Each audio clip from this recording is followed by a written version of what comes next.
Please come forward.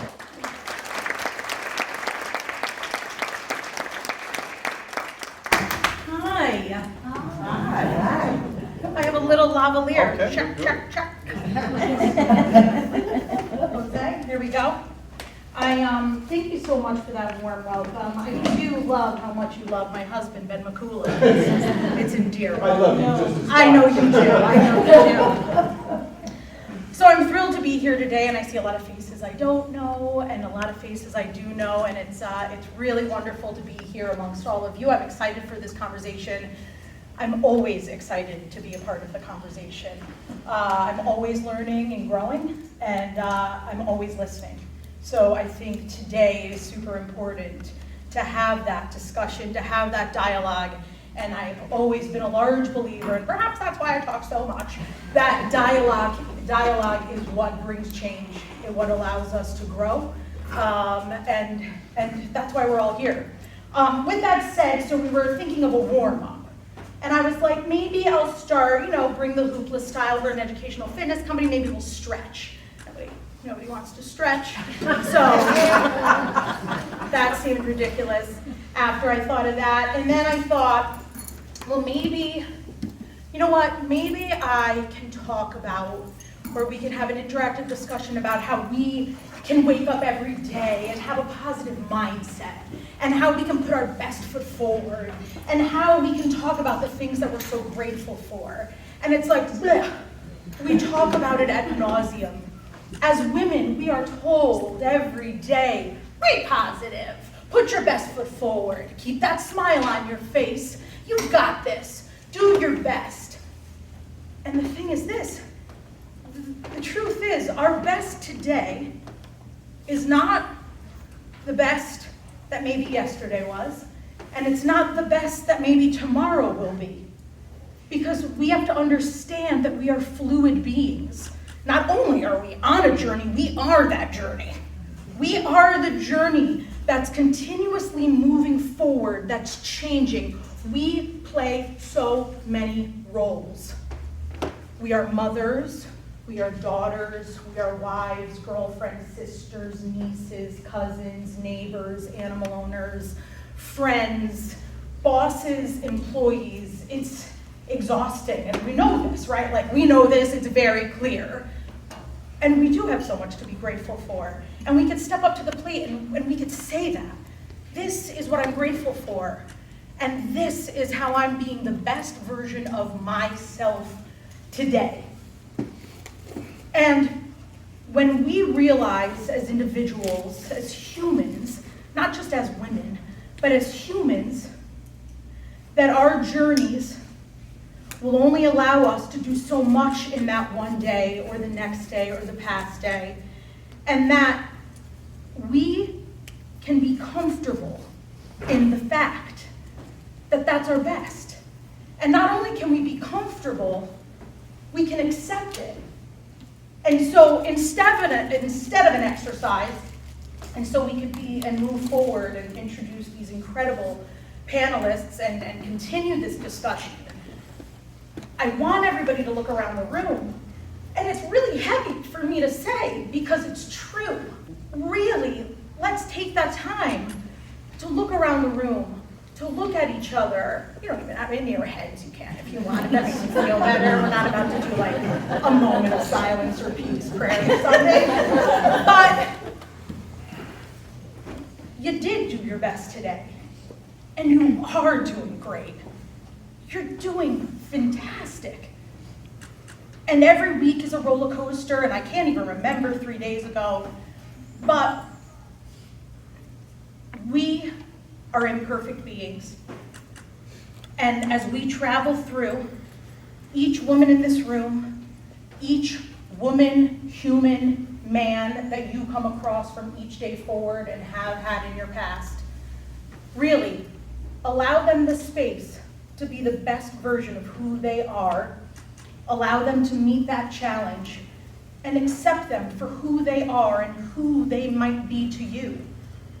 And with that, I don't know all of you, but I do have your back.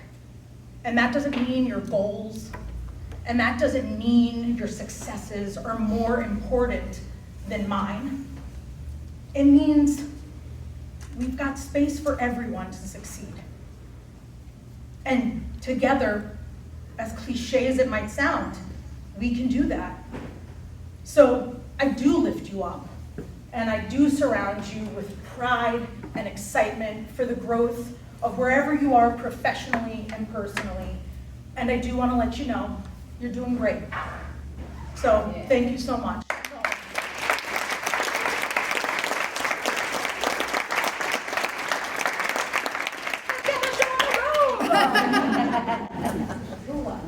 That's it. Hula hoops, come in, staff. Can you imagine? Let's go. 6 different sizes, everybody can hoop. So we are now moving forward. So I would love to introduce our panel. I can't believe these couches, Invictus Theater. Larry, if you're listening, this is incredible. Is this where I should sit? That's where you can sit. Oh my gosh.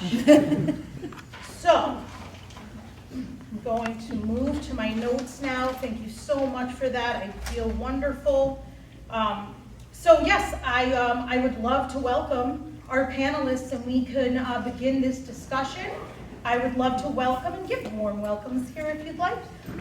Lynn Souza, Paige Parker, Sharon Closius, Catherine Marks, Kathleen McNichols Marks, thank you, and Laura Marasco.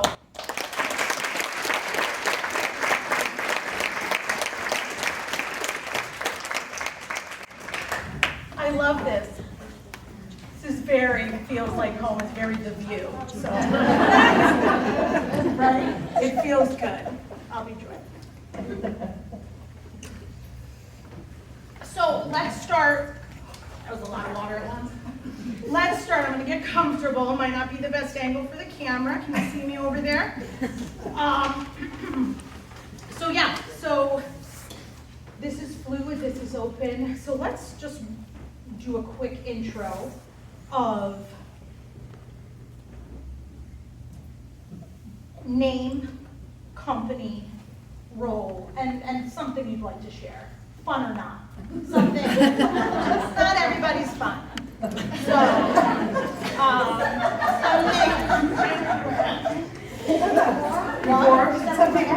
But we're not fun. Everything, but sometimes fun isn't a part of the event.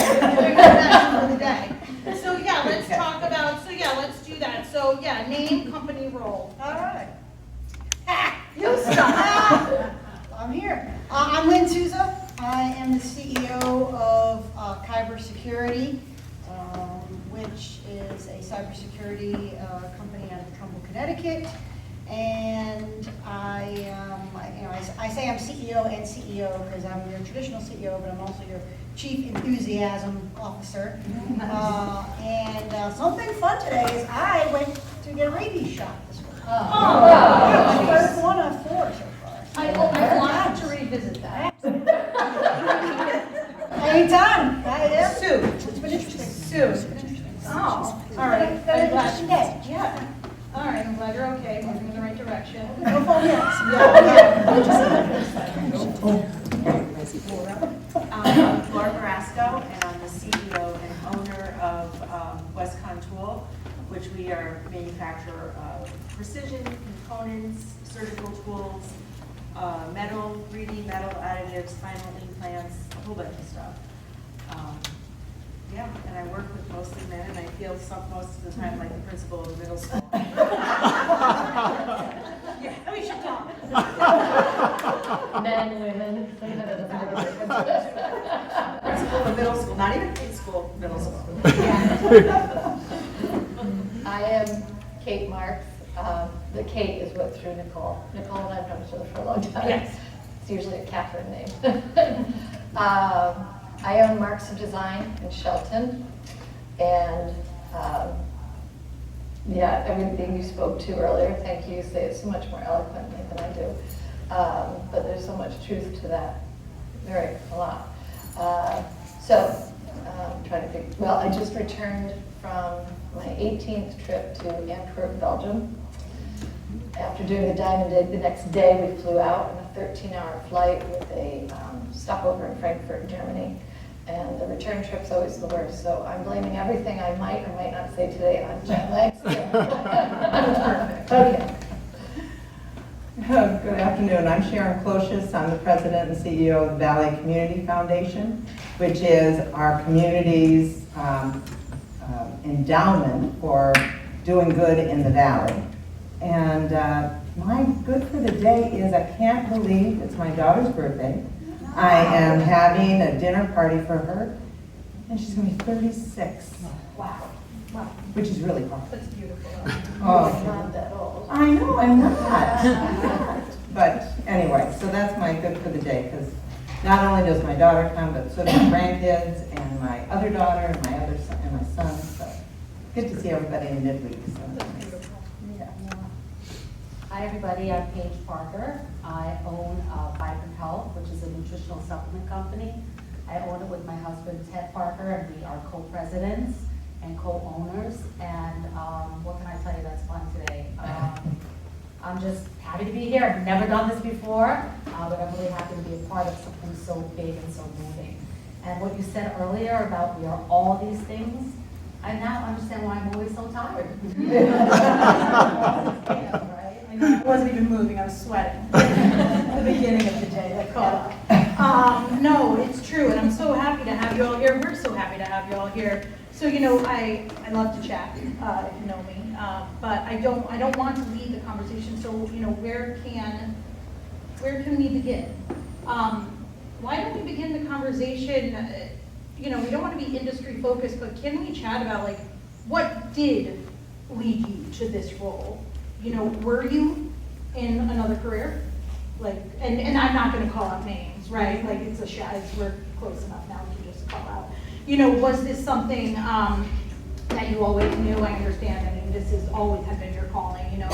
And what personal traits, which is, you know, again, I don't want to get too deep, but what personal traits do you feel were kind of within you always that kind of led you to this leadership role, as opposed to maybe things that you had to learn along the way? Yeah, I'd like to start. Yeah. So I come from a very entrepreneurial family. So I knew all along that I wanted to own my own business. I think it boils down to doing, if you're a hard worker, a hard working individual, like to be able to take that energy and put it into something that is meaningful to you, that's going to propel you in your life, I think is where you start, you know, and you might not know your passion right away. That might just, if you're doing something that you love, it may lead to your passion, Yeah. or you start with your passion. But if you enjoy doing your best and always putting your best foot forward, then I think that's a step in the right direction to owning your own business or being in a leadership position. Were you in fitness and health? I've pretty much always been in fitness and health. Okay. Yeah. And now I'm on the other end of it now, doing the nutritional supplement side and in wholesale. So it's a little different, but the same energy and the same focus and thought process is, you know, a even current that runs through. Yeah. Absolutely. Paige, Sharon. Well, with I've got a strange background because I thought, I'm like you, I like to talk, right? So I always knew I was going to be a talker. I actually wanted to be a therapist. I did want to be, you know, whether it was a therapist or a life coach or something along those lines, right? But my path didn't take that road. I have my master's in psychology, thinking I was going to go down that road. But at the time when I graduated, I couldn't get that job. So I ended up in sales, which of course I said, yeah, it's a people person job, you know, I'm talking to people all the time and everything else. And then that led to selling computer systems, which then led for me to understand data systems, which led for me to know how to do accounting systems. And then I got a job as a financial person at a community foundation to data enter all this, you know, they were merging and they needed somebody to enter the data. So I said, well, I can do that. And then they said, oh, can you run reports? And I said, yeah, I can do that. And then, can you do the checks? Yeah, I can do that. And before you knew it, I was the Director of Finance and Administration for Fairfield County's Community Foundation, which by the time it got to be about 85 million, I said, okay, we need to get me out of this role because I'm really not a finance person, you know? So they put me over into development and doing donor services. And then all of a sudden I had this wonderful background in community foundations doing operations as well as development and everything else. And then when the position at Downey Community Foundation opened up, I had a perfect background. So you really organically found your it way just, there. yeah, it was, and it wasn't, I am a very prayerful person, faithful person. So I usually start my day with, okay, where do you want me to go?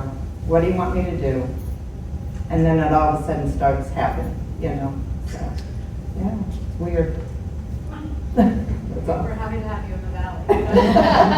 Well, I love the valley. Very. I think similarly to Sharon, I kind of fell into where I am.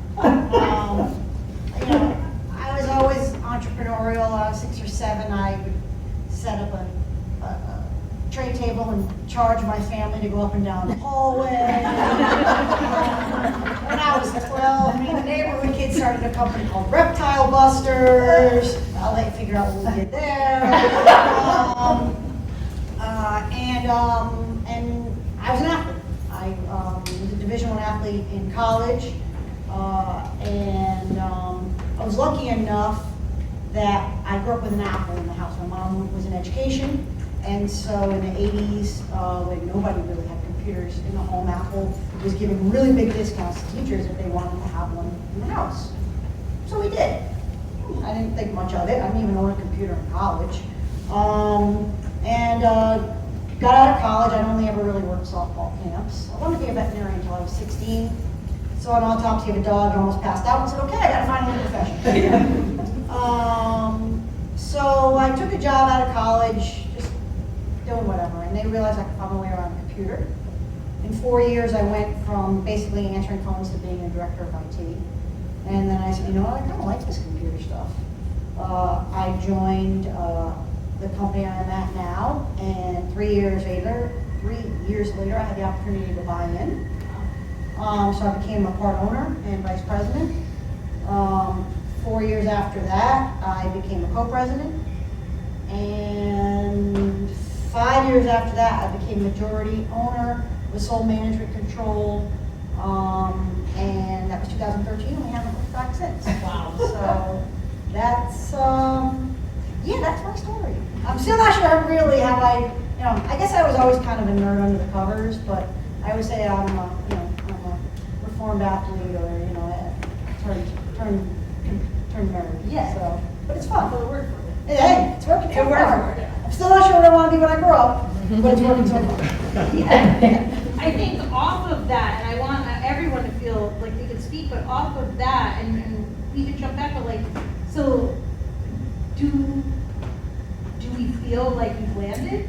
I mean, right, like, in the sense of like, we're always growing, moving, like, every day. Oh, hell no. No, talk about that, like, is this where you want to land, or? No. I've always been, I see kind of a theme with all this here as I'm listening, because psychology major, been into metalsmithing, a tomboy, total jock, ditched that to work at co-op, so to pay for college, help my parents. And then, learned the arts, went to art school, and then was like, I can't be a psychology major, I can't sit and listen to someone's problem and go home and have my own family. That's not gonna happen. Yeah. I always have goals, so it's like a continuum. I think as women we're taught that inadvertently, because we're taught, be a good person, do this, like you're saying, you gotta be a mom. And at the end of the day, there are times I think many women, at least I speak for myself and my mother, has always said, I feel like the brains of this machine and I'm gonna explode because I can't do one more thing.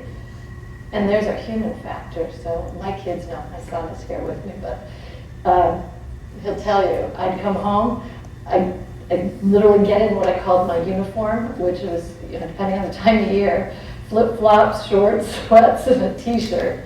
And anyone walked into my closet during that time, I'd be like, get out. I have to have 15 minutes because I had to regroup. Yeah. Okay, now mom and wife. Yeah.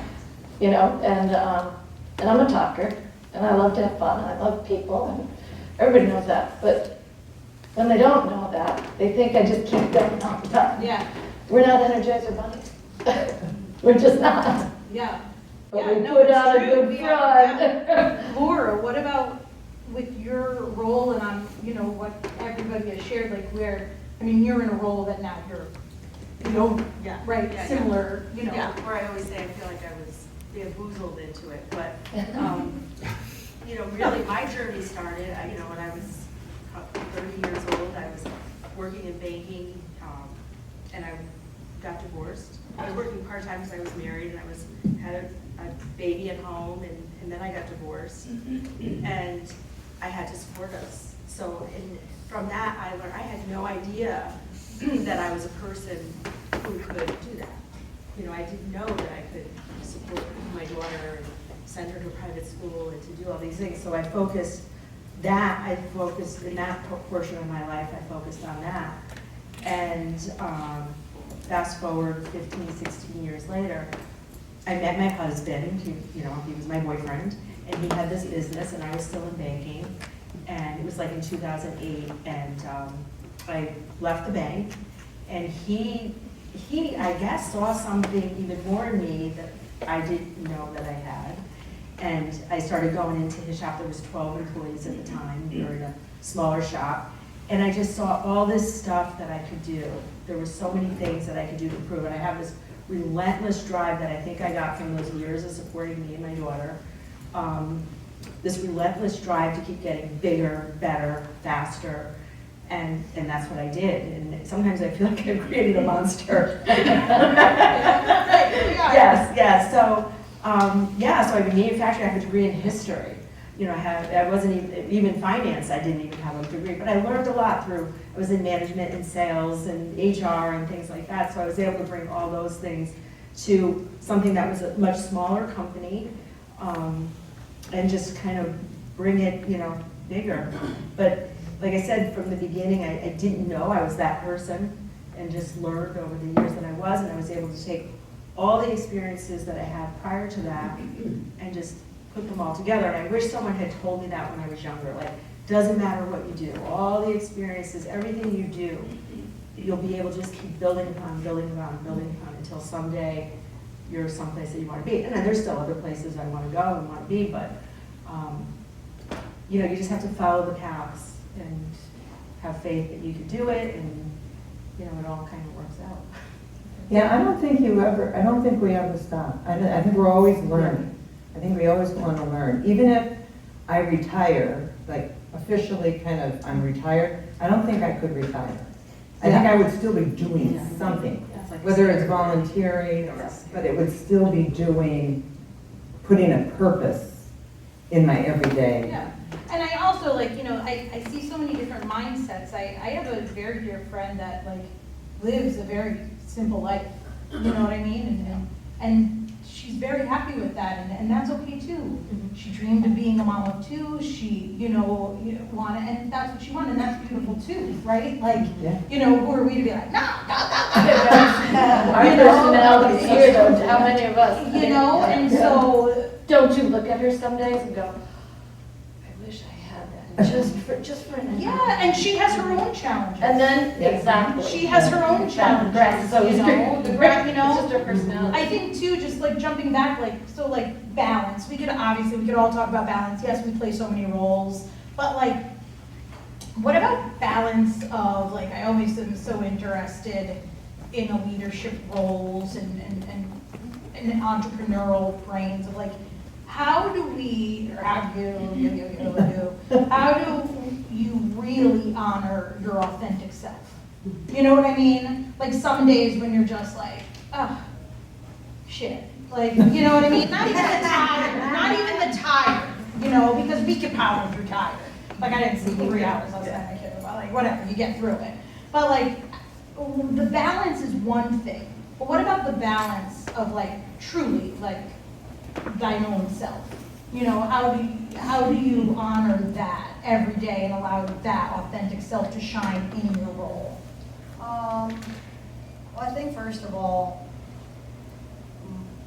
my most important job is being a mom. And I have a 15-year-old, and she's such a good kid, not like I was. She really is. I was leaving today and she smiled. I'm like, what? She goes, I love you. And I'm like, oh, I'm like, really? She goes, yeah. What do you want? And I seriously was like, what's going on? Reptile pussy. Yeah, totally. She's got a lizard in her room, so you know, I'm teaching her well. You know,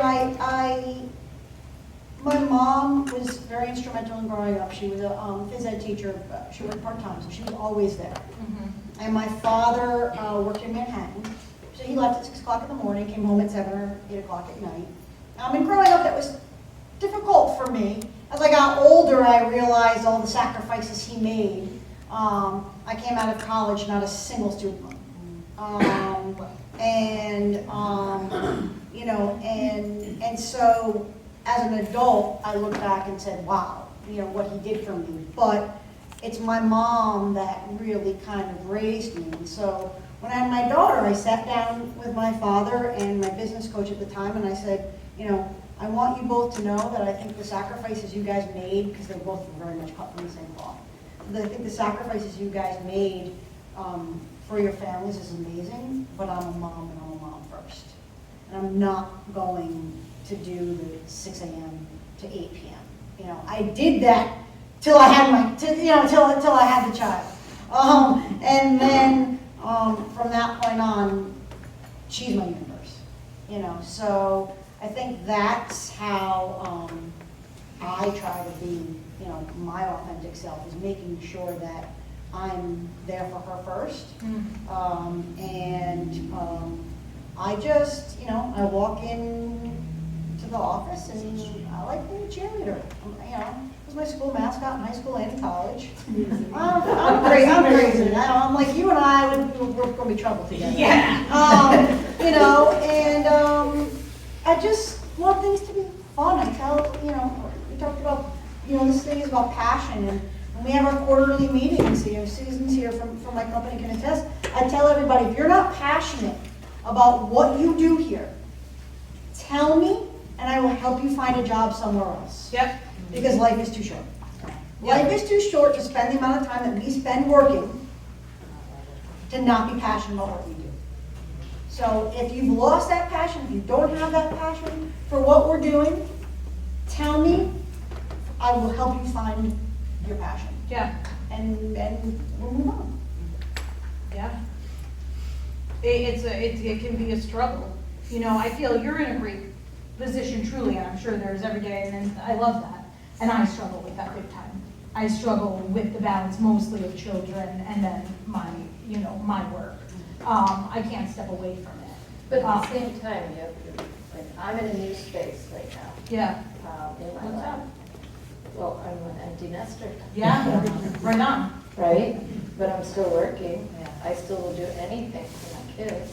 Yeah, you're in a different position. But now it's probably been the last 3 years, self-reflecting, and like Sharon said, you know, you could call it prayer, meditation, every morning as I'm getting ready. That alone time is very important to me, that I just get my thoughts together about who I am and give myself permission to make the mistakes, and not get so hard on myself, because I think that's one of the biggest detriments I personally do. And I think I'm not alone in that, because I'm not perfect enough. Yeah. Like I went to the grocery store the other Right. Absolutely. yesterday. I went to the Crazy grocery store, expectations. and it was the funniest thing. I walked out, and I never do this. No makeup, my hair was up. I was in sweats and sneakers. Could pick up a few things. I don't like brought it to everyone. I'm like, oh my god. So you know, for me, appearances are everything because of what I do. It's your industry. It's my industry. It's your industry. So. Did you have your jewelry on? Oh hell no! Oh. Yeah, there you go. I was naked. You were naked.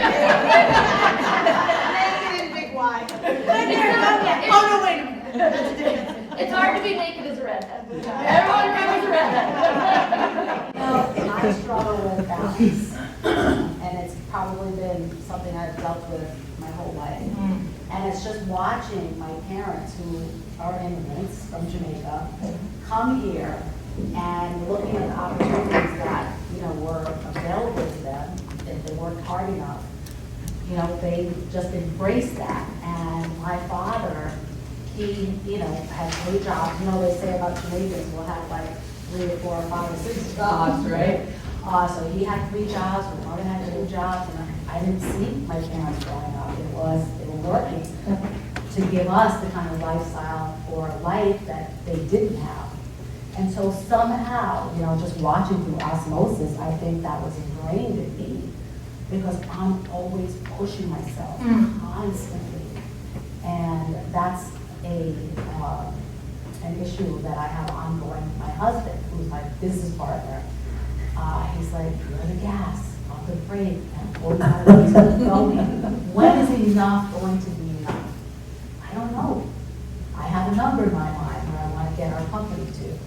And I have to say to myself, when you get there, is that going to be enough?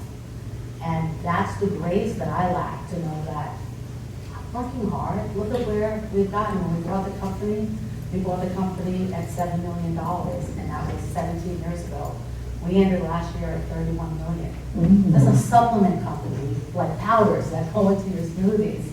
But it's incredible. Passion, it's the effort we put in day in and day out. And I just want to be able to get that balance and enjoy it while I can. That's not something we might not find today, everybody, because it's a big question. It's, I mean, right, like it's big, I think, for everyone in their own way. Laura, like, for you and being surrounded, you know, and I don't, it's, and I was saying you're in a wonderful position, and then I don't, only because I'm familiar, right, with your roles, that we are surrounded by, we are surrounded by like-minded people, right? I would assume perhaps, hopefully, you know, all of you are, but you're also surrounded by men. Maybe, you know what I mean? So with that said, like, that's the biggest thing, like, that's something that isn't, and I know we have to deal with other things, but I am, like, really interested, like, I wonder if that would throw me off walking into that, you know what I mean? Because, you know, and there are incredible men that do incredible jobs, so this isn't here to shine a light, you know, shine a light on that, but how was that? Well, I always worked with men, even before this, because I was in banking, and because I was a single mother. And unfortunately, especially, you know, in the 90s, so I mean, it's getting better, but the only way I could make male money was to be in a male business. So that's what I did. You know, I had to always be with men, because traditional women's jobs just wouldn't pay enough. So I was basically, you know, one income, what a lot of men even in the 90s couldn't do. They had to have their wives work. I had to do on my own. So that's pretty much how I fell into always working with men. And then, of course, now I've gotten into this business, which is predominantly men. We do have no women on the shop floor, but quality positions and, you know, that type of stuff. We have women. So, you know, I've just been comfortable with that, and, you know, I still am. And I think that it's being leaders as women, because we do have most women have maternal instincts, and I kind of bring that. I mean, my daughter is grown, and I have grandchildren, and, you know, so I don't have children at home, but I still have that I mean, I'm tough. We have to meet sales goals. We have to do certain things, but I do it for them. You know, I don't lose that maternal instinct. I find of course, you know, I have this business. I support our whole family with it, but I also have 40 employees and 40 families. And that's where my maternal instinct drives me. Yeah. So I feel like I have that balance because, like I said, you know, not to just say women are mothers, but we are, and that's a huge driving force for us. So I still think I kind of carry that into business, even though I could be kind of hard on you guys and they get scared. I think doing it for their own one good. of my biggest This hurts struggles. me more than it hurts you. Yeah. But that being said, like, I actually don't have that easy. I mean, Yeah, and I didn't mean to say. I know what you're saying, but I'm just saying, it's what I was saying earlier, putting your best foot forward. It's all appearances. Yeah, I don't hang my dirty laundry out. yeah. And when I see women on Facebook doing stuff, and I'm like, oh, what are you doing? You know, it kind of feels like, you know, it's a disloyalty to women. Like, don't do that. You're fitting the stereotype. Yeah. But that being said, I was very fortunate. I don't want to say fortunate. I just chose well. I have a great husband. He's, you know what I usually say, so I won't say it on mic. Because, you know, we have our moments, but we're both very passionate people. And so when I was having babies, and, you know, my kids are 12 years apart, oldest to youngest, and he was there for me. You know, he worked 4/10, so I worked the opposite, retail. And so the kids were in daycare 3 days a week, all of them, and when they were in school. So, and Chris was the one that, you know, my daughter got her period, and there he was at the drugstore going, oh my God, what flavor do you want? But he was a champ about it. So a lot of, I would say a lot, but I don't think all women have that. And that helps. Right, and it's not just Well, like. I mean, I get mad, we get mad at each other. And, you can speak, but not all, you know, no, it's not, right, not all one size fits all, like, Right. we're not all mothers, and we Yeah. don't have to be. Yeah. We're not all spouses, you know, we're not all one thing. Right. But I think what really holds true, you have to have a village, right? It takes a village takes a somewhere. village, Don't absolutely. care who that village is taking care of, it might just be you. But like, Yeah. there has to be community. But You boy, have to be a part of the community. Right, but within the business place, like you were saying, Yes. that mothering, I mean, that's where I beat myself up most, is because I think retail typically is a turnstile with employees, and it has to do with a lot of factors, but the biggest factor is me, because I tend to do that. You can fix it, it's okay, there's so much Well, and potential. it's yours. And then I feel so awful when I call them in my office, I've got to, you know, it happens, and I'm like, what were you thinking? But that's also really what sets us all apart. Many, you know, you all have a vested interest in Right. the next steps of what your company Well, is for me, going. it's my name It's on that. your- yeah, literally it's your name. So. Okay, maybe it's Chris's. No, but, you know, and back to just, you know, we actually only have a couple minutes left, and this has been awesome. And I do wish we had more time, because you're all fascinating, and, like I said before, I do believe in dialogue, chatting, I think it We allows need to do a us grow. podcast like The View. I'm into it, on the couch like this, great work, this is nice.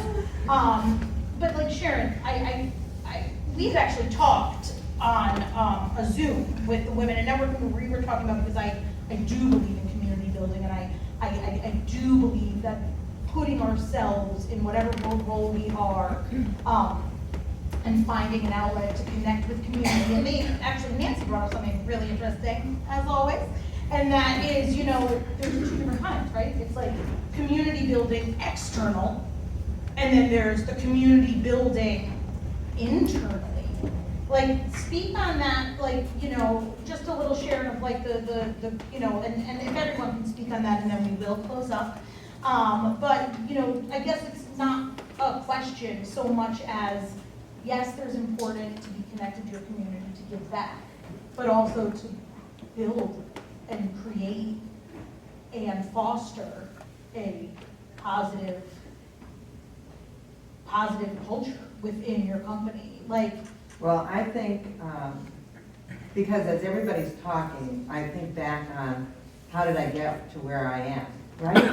And what were the traits that were going on with me and as I was going through this process. So I was married to an alcoholic, and I ended up divorcing the alcoholic, and I had 2 little kids. So like you, single mom, had to figure out what to do. He had to go bankrupt because he wasn't able to work, and eventually he did pass away. So then I was single mom, 3 kids, trying to figure it out. And again, that's what brought me to my faith. And it was amazing, the community that gathered around me to support me and to say, we're here for you, whatever you need. And they didn't do it that way. They didn't come up and say, oh, if you need something, Sharon, just call me. They didn't. They just, all of a sudden it was just like, hey, you want to do this? You want to get involved with this? And, you know, oh, can I take PJ to here? Can I do, you know? And they all of a sudden just came in and started being my family, my bigger family.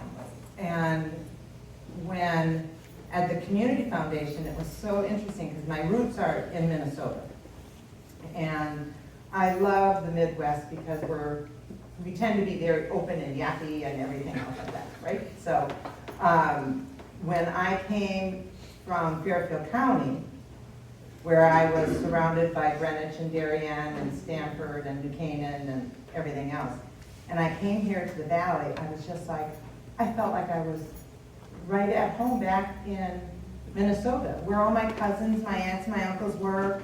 And then all of a sudden I met, I don't know if you guys know Joe Pagliaro, but I met Joe Pags, and he's like related to this person and this person and this person. Everybody's cousin. And I mean, that was even one of the jokes during my interview, was like, well, everybody's interrelated here in the Valley. And they, you know, not really, but it is. Everybody knew one another. And it's everybody is looking out. I can't get over when we have something happen, a travesty, you know, somebody passes away unexpectedly and somebody wants to establish a fund in honor of that person. The floodgates of people making $5 donations, $10 donations, $20 donations, whatever it is, they just want to say, I'm there for you. We're rich in giving. Oh here my in the gosh, Valley. it's just, Very much so. it's just amazing that the community in the Valley. It's just beautiful. It really is. And just to close, so like, Laura, what is like your, so like, what is your community efforts internally or externally? You know, like how, yeah, Lynn, I just called you Lynn, Laura, both of Okay. the L's through me. You know, I think similarly to Laura, you know, my employees are my family. Yeah. And we talk about culture. I don't interview for sales. I don't interview for IT. If it gets to me, I'm interviewing for culture. I Yeah. am, can you look at me in the eyes? Can you shake my hand? Are you handing me a dead fish?